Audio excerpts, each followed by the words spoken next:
ವೀಕ್ಷಕರೇ, ನಾನು ನಿಮ್ಮ ಚೇತನ್ ಹೂಗಾರ್ ಮಾತಾಡ್ತಾ ಇದ್ದೀನಿ. ಮಾತೃದೇವೋ ಭವ, ಪಿತೃದೇವೋ ಭವ, ಅತಿಥಿ ದೇವೋ ಭವ, ಆಚಾರ್ಯ ದೇವೋ ಭವ ಅಂತ ಉಪನಿಷತ್ತಲ್ಲಿ ಉಲ್ಲೇಖ ಮಾಡಲಾಗಿದೆ. ಯಾಕಪ್ಪ ಇವರು ಇದೆಲ್ಲ ಹೇಳ್ತಾ ಇದ್ದಾರೆ ಅನ್ಕೊಂಡಿದ್ದೀರಾ? ಖಂಡಿತವಾಗ್ಲು ಇವತ್ತು ನಾನು ನಿಮ್ಮ ಮುಂದೆ ಹೇಳ್ತಾ ಇರುವಂತ ಈ ಸುದ್ದಿ ಇದಕ್ಕೆ ಬಹಳಷ್ಟು ಸಂಬಂಧವನ್ನ ವ್ಯಕ್ತಪಡಿಸುತ್ತೆ. ಯಾವ ರೀತಿ ಅಂತಂದ್ರೆ, ಈಗಿನ ಸಮಾಜದಲ್ಲಿ ಬಹಳಷ್ಟು ಜನರನ್ನ ನಾವು ಗಮನಿಸ್ತಾ ಇದ್ದೀವಿ. ಎಲ್ರು ಕೂಡ ತಮ್ಮ ಹೆತ್ತವರನ್ನ ಬಹಳ ಜನ ದಾರಿಯಲ್ಲಿ ಕೈ ಬಿಟ್ಟು ಹೋಗ್ತಾ ಇದ್ದಾರೆ. ಅದು ಯಾವ ರೀತಿ ಇರ್ಬೋದು ಅಂತಂದ್ರೆ, ಎಷ್ಟೋ ಜನ ನಾನ್ ನೋಡ್ಕೊಳ್ಳೋದಿಲ್ಲ, ನೀನ್ ನೋಡ್ಕೊಳ್ಳೋದಿಲ್ಲ. ಈಗ ಎಕ್ಸಾಂಪಲ್ ಹೇಳೋದಾದ್ರೆ, ಈಗ ಇಬ್ರು ಮಕ್ಳು ಇರ್ತಾರೆ. ಇಲ್ಲ ಇಲ್ಲ ನೀನು ಅಣ್ಣನ ಜೊತೆ ಇದ್ಬಿಡು, ಇಲ್ಲ ನೀನು ತಮ್ಮನ ಜೊತೆ ಇದ್ಬಿಡು. ಈ ರೀತಿಯಾಗಿ ಕಿರಿಕಿರಿ ಮಾಡ್ತಾ ಇದ್ದಾರೆ. ಈ ರೀತಿಯಾಗಿ ಹೆತ್ತವರಿಗೆ ಎಲ್ಲೋ ಒಂದು ಕಡೆ ಆಶ್ರಯ ನೀಡೋದನ್ನೇ ಮರ್ತು ಹೋಗ್ತಿದ್ದಾರೆ. ಸೊ ಅಂಥವರಿಗಾಗಿ ಈ ವಿಡಿಯೋ ಮೂಲಕ ನಾನು ಕೂಡ ಮನವಿ ಮಾಡ್ತಾ ಇದ್ದೀನಿ. ಯಾರು ಕೂಡ ನಿಮ್ಮ ಹೆತ್ತವರನ್ನ ಕಡೆಗಣಿಸಬೇಡಿ ಅನ್ನುವಂತಹ ಮೂಲಕ ಈ ಸುದ್ದಿನ ನಾನು ನಿಮ್ಮ ಮುಂದೆ ತೆಗೆದುಕೊಂಡು ಬಂದಿದ್ದೀನಿ. ಮೈಸೂರಲ್ಲಿ ಆಗಿರುವಂತಹ ಘಟನೆ ಇದು. ಒಬ್ಬ 85 ವರ್ಷದ ವೃದ್ಧೆ ತಮ್ಮ ಸಹೋದರಿಯರ ಜೊತೆ ವಾಸ ಮಾಡ್ತಿರ್ತಾರೆ. ಯಾಕಪ್ಪ ವಾಸ ಮಾಡ್ತಿದ್ದಾರೆ ಅನ್ಕೊಂಡಿದ್ದೀರಾ? ಅವ್ರಿಗೆ ಮಕ್ಳಿಲ್ಲ ಅನ್ಕೊಂಡಿದ್ದೀರಾ? ಖಂಡಿತವಾಗ್ಲೂ ಕೂಡ ಅವರಿಗೆ ಇಬ್ರು ಗಂಡು ಮಕ್ಳು ಇರ್ತಾರೆ. ಇಬ್ರು ಗಂಡು ಮಕ್ಳು ಇದ್ರು ಕೂಡ ತಮ್ಮ ಹೆಣ್ಮಕ್ಳ ಮನೆಯಲ್ಲಿ, ಸಹೋದರಿಯರ ಮನೆಯಲ್ಲಿ ಅವರು ವಾಸ ಮಾಡ್ತಿರ್ತಾರೆ. ಒಂದು ಸಾರಿ ತುಂಬಾ ಬೇಸರದಿಂದ ಈ ಒಂದು ಈ ಮಹಿಳೆ ಹೋಗಿ ಉಪವಿಭಾಗಾಧಿಕಾರಿಗಳ ಹತ್ರ ತಮ್ಮ ಅಳಲನ್ನ ತೋಡ್ಕೊಂತಾರೆ. ನನಗಿಬ್ರು ಗಂಡು ಮಕ್ಳಿದ್ದಾರೆ, ಯಾರು ಕೂಡ ನನ್ನ ನೋಡ್ಕೊಳ್ತಾ ಇಲ್ಲ, ದಯವಿಟ್ಟು ನನಗೆ ಜೀವನಾಂಶ ಏನಾದ್ರೂ ಕೊಡಿಸ್ತೀರಾ ಅವ್ರ ಹತ್ರ ಅಂತ ಅವರು ಬೇಡಿಕೆಯನ್ನ ಇಡ್ತಾರೆ, ಮನವಿ ಸಲ್ಲಿಸ್ತಾರೆ. ಅದಾದ ಬಳಿಕ ಉಪವಿಭಾಗಾಧಿಕಾರಿಗಳು ಆದೇಶವನ್ನ ಹೊರಡಿಸ್ತಾರೆ. ಯಾವ ರೀತಿ ಅಂತಂದ್ರೆ, ತಿಂಗಳಿಗೆ 5,000 ರೂಪಾಯಿ ಕೊಡ್ಬೇಕು ನೀವು ನಿಮ್ ತಾಯಿಗೆ ಅಂತ ಆದೇಶ ಹೊರಡಿಸ್ತಾರೆ ಇಬ್ರು ಗಂಡ್ ಮಕ್ಕಳಿಗೆ. ಸೊ ಅದಾದ ಬಳಿಕ ಇದನ್ನ ಜಿಲ್ಲಾಧಿಕಾರಿಗಳು ಇನ್ನೂ 5,000 ಯಾಡ್ ಮಾಡಿ 10,000 ರೂಪಾಯಿ ಕೊಡ್ಬೇಕು ನೀವು ಅಂತ ಹೇಳ್ಬಿಟ್ಟು ಹೇಳಿಕೆ ಕೊಡ್ತಾರೆ.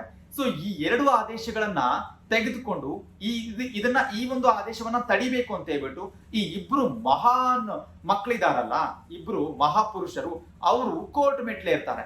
ಕೋರ್ಟ್ ಮೆಟ್ಲೆ ಇರ್ಬಿಟ್ಟು ಇಲ್ಲ, ಈ ಎರಡು ಆದೇಶಗಳನ್ನ ರದ್ದುಗೊಳಿಸಬೇಕು ಅಂತ ಹೇಳ್ಬಿಟ್ಟು ಕೋರ್ಟ್ ಇವರಿಗೆ ಸರಿಯಾಗಿ ಚಾಟಿ ಬೀಸುತ್ತೆ. ಯಾವ ರೀತಿ ಚಾಟಿ ಬೀಸುತ್ತೆ ಅಂತಂದ್ರೆ, ನಿಮ್ಗೆ ಹೆಂಡತಿ ನೋಡ್ಕೊಳಕ್ ಆಗುತ್ತೆ, ತಾಯಿ ನೋಡ್ಕೊಳಕ್ ಆಗೋದಿಲ್ವಾ? ಈ ರೀತಿಯಾಗಿ ಪ್ರಶ್ನೆ ಮಾಡುತ್ತೆ. ಹಾಗಾಗಿ ಈ ಎರಡು ಆದೇಶಗಳನ್ನ ನಾವು ರದ್ದು ಮಾಡೋದಿಲ್ಲ, ನೀವಿಬ್ರು ಕೂಡ ಸೇರಿ ಅವರಿಗೆ ತಿಂಗಳ 10,000 ರೂಪಾಯಿ ಕೊಡ್ಲೇಬೇಕು ಅಂತ ಕೋರ್ಟ್ ಈ ಒಂದು ಆದೇಶವನ್ನ ಎತ್ತಿ ಹಿಡಿಯುತ್ತೆ. ಸೊ ಹಾಗಾಗಿ ನೀವ್ ಯಾರಾದ್ರೂ ನಿಮ್ ತಂದೆ ತಾಯಿನ ಅಲ್ಲೆಗಣಿಸ್ತಾ ಇದ್ರೆ, ನೀವ್ ಯಾರಾದ್ರೂ ನಿಮ್ ತಂದೆ ತಾಯಿನ ಅನಾಥಾಶ್ರಮಕ್ಕೆ ಬಿಡ್ಬೇಕು ಅನ್ಕೊಂಡಿದ್ರೆ ದಯವಿಟ್ಟು ಒಂದ್ಸಾರಿ ಯೋಚನೆ ಮಾಡಿ. ಯಾಕಂತಂದ್ರೆ ತಂದೆ ತಾಯಿ ಇಲ್ದೇನೆ ನಾವಿಷ್ಟೆಲ್ಲ ದೊಡ್ಡ ಮಟ್ಟಕ್ಕೆ ಬೆಳೆಯಕ್ ಸಾಧ್ಯನಾ? ನಾವಿಷ್ಟೆಲ್ಲ ಸಮಾಜದಲ್ಲಿ ಗುರುತಿಸ್ಕೊಳಕ್ ಸಾಧ್ಯನಾ? ನಾವೊಬ್ಬ ಮಗ ಆಗ್ಬೇಕಂದ್ರೆ ಅದಕ್ಕೆ ತಾಯಿ ಪ್ರಮುಖ ಪಾತ್ರಳಾಗ್ತಾಳೆ, ಒಬ್ಬ ತಂದೆ ಪ್ರಮುಖ ಪಾತ್ರನಾಗ್ತಾನೆ. ಸೊ ಹಾಗಾಗಿ ತಂದೆ ತಾಯಿ ಇಲ್ಲದೆ ಯಾವ ಮಗ ಕೂಡ ಮಗ ಅನ್ಸ್ಕೊಳ್ಳೋದಿಲ್ಲ, ಯಾವ ಮಗಳು ಕೂಡ ಮಗಳು ಅನ್ಸ್ಕೊಳ್ಳೋದಿಲ್ಲ. ಸೊ ಹಾಗಾಗಿ ನೀವ್ ಯಾರು ಕೂಡ ನಿಮ್ಮ ತಂದೆ ತಾಯಿಯನ್ನ ಹಲ್ಲೆಗಳಿಬೇಡಿ, ನಿಮ್ಮ ತಂದೆ ತಾಯಿಯನ್ನ ಕಡೆಗಣಿಸಬೇಡಿ. ಈಗ ಯಾವ ರೀತಿಯಾಗಿ ವೆಂಕಟಮ್ಮ ಅನ್ನುವಂತಹ ವೃದ್ಧೆ, 85 ವರ್ಷದ ವೃದ್ಧೆ ಕೋರ್ಟ್ ಮೆಟ್ಟಿಲೇರಿ ಜಯ ಗಳಿಸಿದಾರೋ ಅಂದ್ರೆ, ಇಲ್ಲಿ ಉಪವಿಭಾಗಾಧಿಕಾರಿಗಳಿಗೆ ಹೋಗ್ತಾರೆ, ಆಮೇಲೆ ಜಿಲ್ಲಾಧಿಕಾರಿಗಳವರ ಹತ್ರ ಹೋಗಿ ಮನವಿ ಸಲ್ಲಿಸ್ತಾರೆ.